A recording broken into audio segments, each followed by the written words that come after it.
नमस्कार दोस्तों, स्वागत है एक बार फिर से इंडियन स्टॉक मार्केट के नए वीडियो में। लंबी अवधि के निवेश के लिए दोस्तों आज जिस स्टॉक के बारे में हम लोग चर्चा करने वाले हैं, केमिकल सेक्टर की मिड कैप कंपनी है तथा पिछले लंबी अवधि से यह कंपनी अपने काम काज को कर रही है।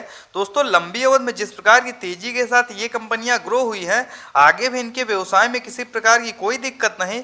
तो लंबी अवधि के लिए किन लेवल्स पे आप लोग इस पर्टिकुलर स्टॉक में खरीदारी करना चाहिए, इन सभी बिंदुओं पे हम लोग डिटेल में चर्चा करेंगे और डालेंगे एक नज़र इस पर्टिकुलर स्टॉक के टेक्निकल्स तथा फंडामेंटल्स पे। तो आइए फ्रेंड्स वीडियो को स्टार्ट करते हैं। सबसे पहले फ्रेंड्स यदि कंपनी की बात की जाए तो बालाजी एमाइंस लिमिटेड के नाम से यह कंपनी जानी जाती है तथा एनएसई की बात किया तो बाला माइंस के नाम से यह कंपनी मार्केट में लिस्ट है। वहीं फ्रेंड्स यदि इस समय करंट प्राइस की बात की जाए तो 3437 रुपए के आसपास यह पर्टिकुलर स्टॉक अभी जो है ट्रेड कर रहा है। वहीं फ्रेंड्स यदि पिछले लंबी अवधि में रिटर्न रेशियो की बात की जाए तो आप लोग देख सकते हैं 10 से 12 वर्ष पूर्व जिन्होंने भी इस कंपनी में अपने पैसों का निवेश किया, कहीं न कहीं यह कंपनी 11,000% के शानदार रिटर्न रेशियो के साथ उनके पैसे को ग्रो कर चुकी है। तो नो डाउट फ्रेंड्स लंबी अवधि में ये कंपनियां अपने निवेशकों को मोटा मुनाफा बना के दे चुकी हैं। वहीं फ्रेंड्स यदि पिछले 5 वर्ष में रिटर्न रेशियो की बात की जाए तो 919% के शानदार रिटर्न रेशियो के साथ यह कंपनी अपने निवेशकों को पैसे को ग्रो कर चुकी है। तो नो डाउट फ्रेंड्स पिछले 5 वर्षों में काफ़ी शानदार रिटर्न रेशियो के साथ यह कंपनी ग्रो हुई है। लेकिन वहीं फ्रेंड्स यदि पिछले 1 वर्ष में रिटर्न रेशियो की बात की जाए तो आप लोग भी जानते हैं मार्केट में लगातार गिरावट की वजह से कहीं न कहीं इन कंपनियों पर भी हम लोगों को दबाव देखने को मिला और 18% के आसपास हम लोग इस पर्टिकुलर स्टॉक में अभी जो है निगेटिव रिटर्न शो हो रहा है। तो क्या फ्रेंड्स लंबी अवधि के लिए इन लेवल्स पे इस पर्टिकुलर स्टॉक में खरीदारी की जा सकती है? इसके व्यवसाय को देखते हुए इन सभी बिंदुओं पर हम लोग डिटेल में चर्चा करेंगे।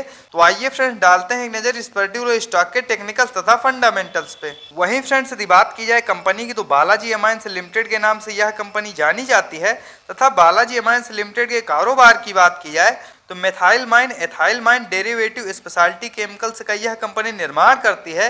इनका फ्रेंड्स यदि मुख्यतः यूजर्स की बात की जाए तो फार्मा तथा पेस्टिसाइड प्रोडक्ट को बनाने के लिए इनके द्वारा बनाए गए उत्पाद का उपयोग किया जाता है। वहीं फ्रेंड्स यदि कंपनी के प्लस पॉइंट की बात की जाए तो it is one of the largest manufacturer of allopathic amines in India. तो यह भी इस पर्टिकुलर स्टॉक के लिए एक बड़ी बात है। वहीं फ्रेंड्स यदि कंपनी की बात किया तो काफ़ी डाइवर्सिफाइड प्रोडक्ट को यह कंपनी बनाती है तथा 25 से ज़्यादा डिफरेंट प्रोडक्ट का यह कंपनी निर्माण करती है। तो कहने का तात्पर्य फ्रेंड नो डाउट काफ़ी फैले हुए कारोबार को यह कंपनी रन करती है और जिस प्रकार की तेजी के साथ पिछले लंबी अवधि में यह कंपनी ग्रो हुई है दोस्तों आगे भी इनके व्यवसाय में किसी प्रकार की कोई दिक्कत नहीं तथा लंबी अवधि में बेशक ये कंपनियां आप लोगों को अब भी मोटा मुनाफा बना के दे सकती हैं, इसमें कोई दो राय नहीं। वहीं फ्रेंड्स यदि बात की जाए बालाजी एमाइंस लिमिटेड के टेक्निकल्स की तो आप लोग देख सकते हैं करंट टाइम में 11,136 करोड़ के आसपास मार्केट कैप निकल के आ रहा है। तो नो डाउट फ्रेंड्स यह मिड कैप की कंपनी है, कहीं न कहीं स्मॉल कैप की तुलना में इन कंपनियों में जोखिम कम रहता है। तो यह भी इस पर्टिकुलर स्टॉक के लिए एक प्लस पॉइंट है। वहीं फ्रेंड्स यदि इस गिरावट में करंट प्राइस की बात की जाए तो 3435 रुपए के आसपास यह पर्टिकुलर स्टॉक अभी जो है ट्रेड कर रहा है। वहीं फ्रेंड्स यदि हाई लो की बात की जाए तो 5224 का हाई लगाने के बाद 2680 का लो लगाने के बाद कहीं ना कहीं यह पर्टिकुलर स्टॉक अब भी अपने मिड के आसपास ट्रेड कर रहा है। वहीं फ्रेंड्स यदि इस गिरावट में स्टॉक पीई की बात की जाए तो 27.8 का जो कि काफ़ी ज़्यादा शानदार निकल के आ रहा है। वहीं फ्रेंड्स बुक वैल्यू 386 की तथा डिविडेंड यील्ड 0.17% का काफ़ी ज़्यादा शानदार निकल के आ रहा है। वहीं फ्रेंड्स यदि ROC return on capital employed की बात की जाए तो 50.2% तथा आरओई रिटर्न ऑन इक्विटी की बात की जाए तो 34.4%। वहीं फ्रेंड्स फेस वैल्यू 2 की निकल के आ रही है। मान लीजिए आगे चल के कंपनियां और ज़्यादा ग्रो होती हैं तो जो भी इसके शेयरधारक तथा निवेशक होंगे उनको यह कंपनी लाभ प्रोवाइड करेगी। वहीं फ्रेंड्स यदि इस समय हम लोग एक नज़र चार्ट पे डालते हैं तो आप लोग देख सकते हैं करंट टाइम में पर्टिकुलर स्टॉक अपने 200 डेमा के आसपास ट्रेड कर रहा है। तो वैल्यू इन्वेस्टिंग के हिसाब से दोस्तों इस समय इस पर्टिकुलर स्टॉक में खरीदारी करने के लिए बिल्कुल सही समय है। वहीं फ्रेंड्स यदि एक नज़र हम लोग क्वार्टरली बेसिस पे नेट प्रॉफिट पे डालते हैं तो आप लोग देख सकते हैं पिछले लंबे समय से क्वार्टर दर क्वार्टर ये कंपनियां अपने नेट प्रॉफिट को बढ़ाते हुए आ रही हैं। तो दोस्तों इससे यह प्रतीत होता है ये स्ट्रॉन्ग फंडामेंटल्स की कंपनियां हैं तथा इस गिरावट के दौर में भी ये कंपनी अपने नेट प्रॉफिट को बढ़ा के दर्ज कर चुकी हैं।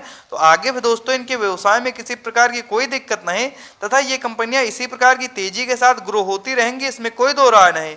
वहीं फ्रेंड्स यदि ईयरली बेसिस पर नेट प्रॉफिट की बात की जाए तो आप लोग देख सकते हैं साल दर साल भी इनके व्यवसाय में किसी प्रकार की कोई दिक्कत नहीं तथा पिछले 2-3 वर्षों में काफ़ी तेजी के साथ ये ये कंपनियां ग्रो हुई हैं, तो आगे भी दोस्तों ये कंपनियां इसी प्रकार की तेजी के साथ ग्रो होती रहेंगी तथा लंबी अवधि के लिए यदि आप लोग भी इन लेवल्स पे इस पर्टिकुलर स्टॉक में खरीदारी करते हैं तो लंबी अवधि में आप लोगों के लिए यह एक बेहतर निर्णय साबित होगा, इसमें कोई दो राय नहीं। वहीं फ्रेंड्स यदि बात की जाए इस पर्टिकुलर स्टॉक में फ्री कैश फ्लो की, तो मार्च 2022 के क्वार्टर के अनुसार 32 करोड़ के आसपास इस पर्टिकुलर स्टॉक के पास फ्री कैश फ्लो मौजूद है, तो यह भी इस पर्टिकुलर स्टॉक के लिए एक प्लस पॉइंट है। वहीं फ्रेंड्स यदि एक नजर हम लोग डालते हैं इसके शेयर होल्डिंग पैटर्न्स पे, तो आप लोग देख सकते हैं जून 2022 के क्वार्टर के अनुसार 53.70% के आसपास प्रमोटर्स की होल्डिंग। वहीं फ्रेंड्स यदि FIIs की बात किया तो 4.51% तथा DIIs की बात किया तो 0.18%। वहीं फ्रेंड्स यदि पब्लिक की स्टेक की बात की जाए तो 41.61% तथा यदि हम लोग पिछले क्वार्टर से तुलना करते हैं तो आप लोग देख सकते हैं प्रमोटर्स उसी क्वांटिटी में बने हुए हैं, लेकिन FIIs तथा DIIs लगातार फ्रेंड्स पिछले क्वार्टर की अपेक्षा इस क्वार्टर जो है खरीदारी करते हुए देखने को मिले हैं, तो यह भी इस पर्टिकुलर स्टॉक के लिए एक बड़ी बात है। वहीं फ्रेंड्स यदि पब्लिक की बात की जाए तो उन्होंने थोड़ा बहुत अपने स्टेक को रिड्यूस किया है। तो आइए फ्रेंड्स डालते हैं एक नज़र इसके चार्ट पे तथा यह जानने का प्रयास करते हैं इस गिरावट में किन लेवल्स पे आप लोगों को इस पर्टिकुलर स्टॉक में खरीदारी करनी चाहिए। वहीं फ्रेंड्स यदि एक नज़र हम लोग चार्ट पे डालते हैं तो आप लोग देख सकते हैं 3440 रुपए के आसपास यह पर्टिकुलर स्टॉक अभी जो है ट्रेड करता हुआ देखने को मिल रहा है। वहीं फ्रेंड्स यदि RSI लेवल की बात किया तो 42 का काफ़ी ज़्यादा शानदार निकल के आ रहा है। दोस्तों वैल्यू इन्वेस्टिंग के हिसाब से इस समय इस पर्टिकुलर स्टॉक में खरीदारी करने के लिए बिल्कुल सही समय है।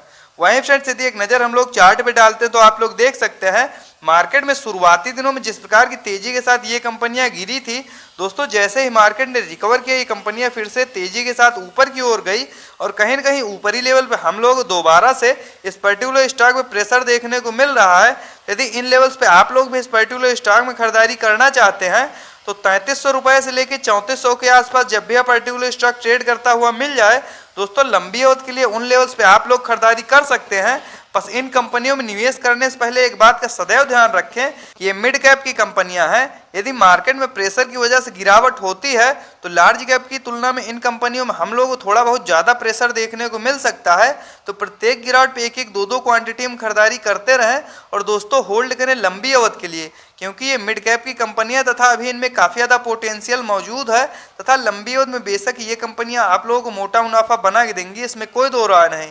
तो इस प्रकार के टेक्निकल्स तथा फंडामेंटल्स के साथ वीडियो को देखने के लिए सब्सक्राइब करें चैनल को तथा लाइक करें वीडियो को। मिलते हैं नेक्स्ट वीडियो में। Bye friends.